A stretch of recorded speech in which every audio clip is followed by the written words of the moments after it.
Bismillahirrahmanirrahim.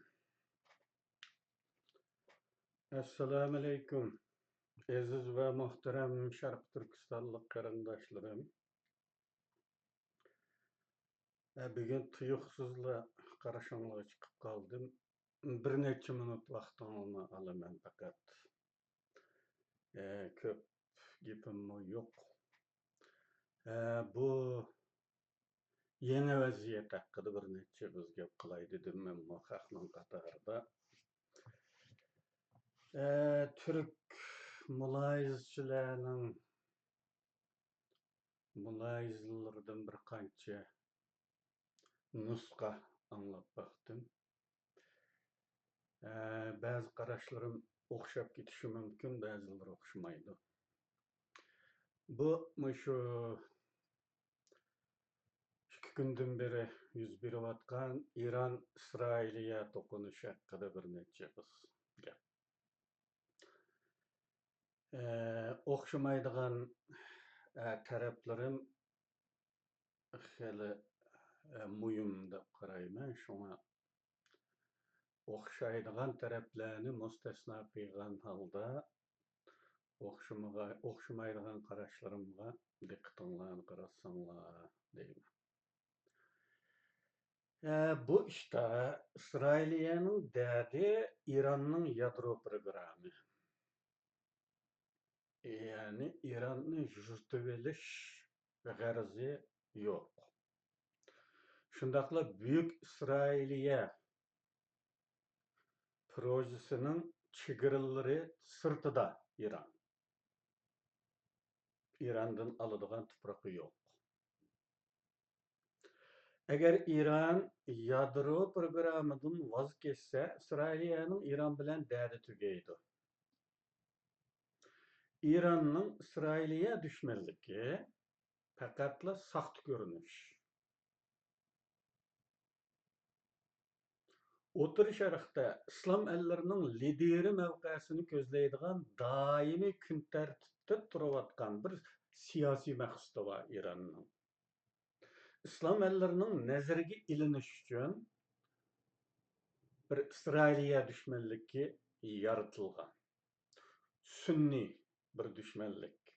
Hozirgacha davom qilib kelgan. Buni sunni deyishimizning sababi oldingi bir qatimliq boshqariladigan bomba etish ko'rinishida. Yani İsrailiya İran'ın elçixonasini bombardimi, nimasini bazısını bir necha adamı öldü bu. Ve bununla cevaben etilgan bomba etish, boshqariladigan bomba etish mezgilida İran İsrailiyaning hech qanday aslahalarga ziyon yetkazmaydigan shaklda, odam o'lmaydigan shaklda bo'sh yerlarga etib, shariatni durust qiladigan bir xil tutum ifodalaganligini hammamiz ko'rgandik. Chunki İsrailiyaning hujumida İran aslahalari va odamlari ziyonga uchragan ahvolda İran bununla javob berishga majbur edi. Bu davlatning ornumusi masalasi edi. Xalqaradimi yuzi tushatdi. O'tir Sharqda o'zi chashtarayotgan musulmon dunyosining lideri, boshlamchisi bo'lish xirsi uchunmi bek cho'ng zarba bo'ladi. Shundaqla davlat ichidami xalqning ishonchisini ziyon tortadi. Onun uchun javob berishga majbur bo'ldi, lekin hech qanday ziyon yetkazmaydigan bir ko'rinish ko'rsatib qo'ydi, shaklan. Endi bu qatimqi ahvolda İran hokimiyati İsrailiyaga rostilla qaytarma zarba bermay, simvollik qarshilik bilan cheklansa, davlat ichida obro'yi tugaydi. Bütün hokimiyat sistemi yimirlatdi. Xalqarada obro'yi tushgandan boshqa. Shuning uchun rostilla İsrailiyaga ziyon solg'idek amaliy qaytarma hujum qilishga majbur bo'ldi. Aslida ko'ngilda yo'q bu. Bu urushning parda aqsida Amerika bor albatta. Amerika Isroiliyaning orqasida har qachon bo'lganidek. Bu qitimmi boshdan oxir xabardor. Shundaqla aslahalari, istixborot ta'mini, harbiy baza ta'mini qatorliq jihatlarda Isroiliyaga yordam berayotganligi sir emas. Ammo Amerika bu urushga Amerika armiyasini qatnashtirmaydi. Shundaqla NATO nomidami qatnashmaydi. Chunki G'arbning maqsadi Ironni tamoman yimirib tashlash emas. Faqatla atom bombasi mavzusida G'arbning degan yeriga keltirish. Anglasam ba'zi siyosatchilarimiz bilimdonligidan Uyg'ur tiliga chet el terminlari ekkirayotgan liderlik xirsi bo'lsa-mu, umuchi buningga yetmay, hadab ichki urushga eng ko'p vaqt va ziyon sarf qilayotgan haromdan bo'lgan İsa Bay Amerika'nın endi İsrailiyani qo'llamaydigan bo'lganligidan gap etib tikanmish. Vaqtida ko'rmabdiman.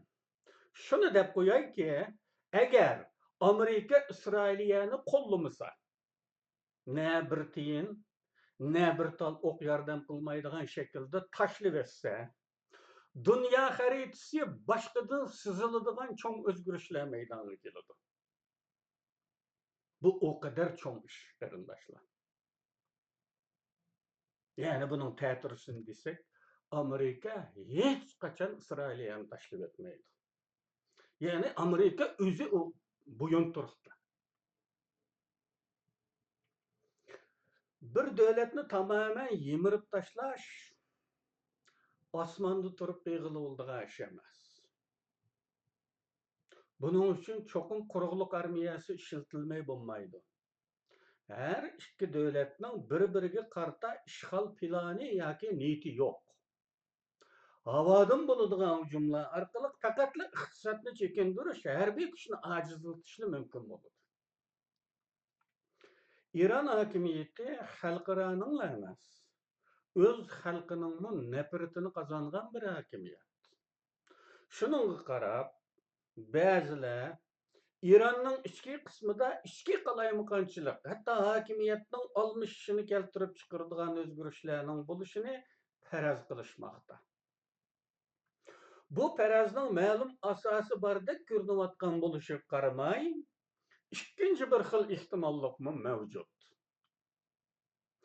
Her qachon davlat tashqi dushmanga duch kelsa, bu ichki ittifoqlikqa, xalqning hokimiyat atrofida zich uyushishig'i sabab bo'lishi mumkin. Shunga Ironda molla hokimiyatining yiqiladiganligi farazlarining kuchli asosi yo'q. Texmi kuchli ehtimollik xalqning hukumat atrofiga uyushishi. İran necha ming yillik davlatchilik an'anasi bo'lgan bir davlat. Fars madaniyati butun dunyo tarafidan e'tirofga erishgan bir madaniyat. Eng qadimiy madaniyatlarning biri. Bu madaniyatni yaratgan İran xalqi qanday o'ylaydi? Mushkullarda. Tashqi dushmanning kutgan yeridan chiqib oldi bilan ichki majra bilan o'z hukumatini og'dirib, hujumga uchrayotgan bir momentda yangi hukumat qurishni o'ylandi yoki oldi bilan tashqi dushmanga qarshi turishni, buning uchun mavjud hukumatni qo'llashni o'ylandi. Meningcha tashqi kuchlar İran ichida istixborot faoliyatlarini qanot yaydirib, hukumatni og'dirish tipidagi harakatlarni qo'zg'amagan, qurol, iqtisod, maslahat ta'min etmagan ahvolda İran xalqi hukumat atrofiga uyushidi. Texmi muhimi, G'arb kuchlari hech qachon İranni yimirib tashlashni, istilo qilishni plan qilmadi. Tarixdami va bugunmi. Chunki İran G'arbliklar uchun qimmatli bir ko'zur. İslam dunyosida tafriqi yaratish uchun İranning mavjudligi bakmi muhim. Boy Arab davlatlarini Amerikaning qurollariga, qo'g'dishiga muhtoj qilayotgan omil İrandir. bu amil oturdan kalsa, onun Amerika'ya ihtiyacı kalmaydı. Kurallarına o kadar pul kaçlaşının zörüriyeti yok. Sünni, Şia ziddiyeti G'arbning o'tir sharqda doim qo'llanib kelayotgan vositalardan biri. Buni hammanglar bilasizlar. Agar Iran ziyoda ojizlab ketsa, islom dunyosida liderlik uchun chashtaraydigan xristi tugaydi. Sunniylik kuchaydi. Bu G'arbning ishiga yaramaydi. Shunga Iranning taqdiri Iroqninkidek bo'lmaydi. Bu urushning bo'g'ini bizning nuqtamizdan yaxshi bo'ldimi, yomon bo'ldimi? Menimcha bek yaxshi ish bo'ldi.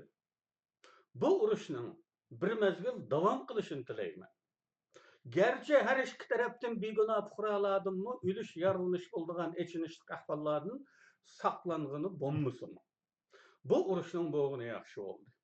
Rayondagi vaziyatni darajadan tashqari cho'ng davlatlarning tutumlari, maydoni, do'stlik, hamkorliklarning qanchalik darajada ijro qilinadiganligi, do'stlarning sadoqati, davlatlarning kuchi, imkonlari qatarlıqlarga diagnoz qo'yishda xuddi doktorning qon nusxasi elib foydalanganidekla amaliy bir o'rnak orqali diagnoz qo'yishga yaraydigan tarafidanmi yaxshi bo'ldi deyishimiz mumkin. Ammo urush yanada oxirlashadi, tinchlik asli keladi.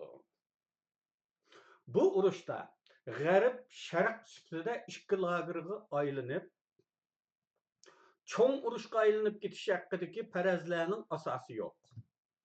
Gerçi mushundaq ikki lagerning g'uva bir suratini har kim ko'rib turayotgan bo'lsa-mu, ya'ni qanday surat bu? G'arb davlatlari Isroiliya taraf, Xitoy va Rossiya Iron taraf bo'lib ko'rinayotgan ikki lagerning g'uva rasmi bo'lsa-mu, bu rasm ro'shanlikka erishmay g'uvaligida qoladi. Xitoylar Iran'a fakat kural setishi mümkün. Urushqa taraf bo'lib qatnashmaydi. Rossiyami xuddi shunday qiladi. Isroiliya tarafda ko'rinayotgan g'arbliklarmi kural iqtisod yordam qiladi, ammo urushqa qatnashmaydi. Chunki Isroiliyaning kuchiga ishonadi. Iran islom dunyosidagi davlatlarning qo'llashiga erisha oladi. Isroiliyaga qarshi o'chmanliklari tufaylidan mush fursatda musulmon davlatlarining Ironga yordam berishi haqidagi farazlarmi asossiz. Iron halidan beri shialikni yeyishdagi jiddiy faoliyatlari va bu faoliyatlarga yondosh qonliq harakatlar tufaylidan musulmonlar dunyosida nafratga qolgan bir dushman. Ularni qo'llaydiganlar shialarning hukumatsiz kuchlari xolos. Hükümet güçlerinden hiç kim İran'ga taraf emas. Qarshi tarafni kuzatgan chig'imizda ahvol texmi ro'shan. Arab dunyosidagi boy davlatlarning yaqinda Trumpning ziyorati mezgilidagi xushomadli qiliqlari hammalarning yodida. Bu demak, ularning hech qaysisi Isroiliyaning qarshisiga chiqolmaydi degan gap. Bir nuqta aniq. Isroiliya qurilgandan beri bu kadar keng ko'lamli bir vayronchilikqa duch kelib boqmagan edi. Isroiliya qo'shnilar bilan qilingan urushlarning hammasini dushman zaminida qilib, shu yerda oxirlashtirib kelayotgan. Bu qatim davlat ichida yuz bergan bu kadar vayronchilik Yahudilarning yengilmaslik davronlari uchunmi bek cho'ng zarba bo'ldi deyishga bo'ladi. Tömür qobba. O halda birer dellal, arıcı yoki kelishtiruvchining vositasi bilan Iran o'zining davlat g'ururini tushirmaydigan bir o'tir yo'l sunilgan taqdirda kelishimga keladi. Ya'ni yadro planidan voz kechishga ma'qul bo'ladi. Hozirda Rossiya arıcı bo'lishga tayyor ekanligini bildirib bo'ldi. Qisqasi, to'qinishning keng ko'lamli urushga, hatto 3-Dünya urushiga aylanib ketishi haqidagi farazlarning asosi yo'q. Urush bek uzoq davomlashmasdan Iranning yo'l qo'yishi bilan oxirlashadi. Bugun Hiç bundan bir mavzuda gap qiladigandik emasdim, tuyuqsiz so'zlab qoldim qarindoshlar. Aslida men boshqa bir mavzu haqida o'ylanayotgandim. Bizning bevosita o'zimizning ishiga aloqador. Uni qo'yib buni so'zlab qoldim. Sababi vaziyat bek jiddiy o'zgaryotidi. Mening deydiganlarim amaliyotga aylanib bo'ladigandak qiladi atiqcha. Shunga buni balduraq so'zlikda aytib qoldim. Xo'sh, ammo Allohga emanet. Yana bir qitim ko'rishguncha omon bo'linglar.